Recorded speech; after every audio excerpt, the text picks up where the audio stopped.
این تخریب آثار باستانی شهر باستانی اوربه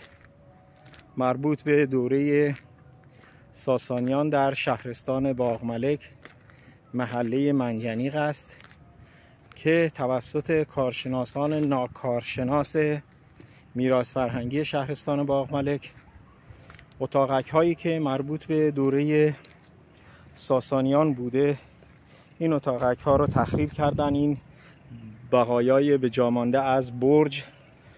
و این قسمت ملاحظه می‌فرمایید که یک برج مدفون شده است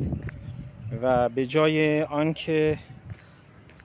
بقایای به جا مانده از این برج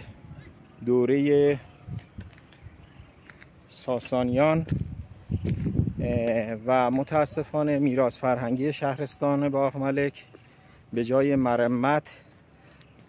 اومده تخریب کرده و شما ببینید که اتاق‌های که توی این قسمت بودن مثل این اتاق بودن که این اتاق مربوط به دوران ساسانیان است که میبینید این قسمت بالا رو تخریب کردن و این اتاق رو به طور کامل از بین بردن به جای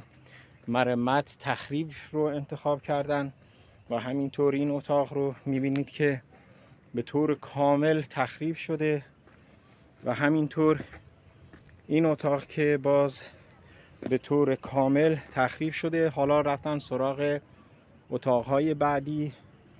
که ملاحظه می‌فرمایید که ما چگونه می‌خواهیم فرهنگ و آثار ملی رو حفظ بکنیم. این اتاق رو هم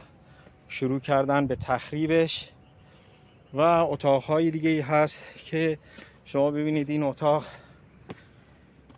اینا همش مربوط به این میراث فرهنگی این منطقه است که متاسفانه میبینید تبدیل به یک ویرانه شده و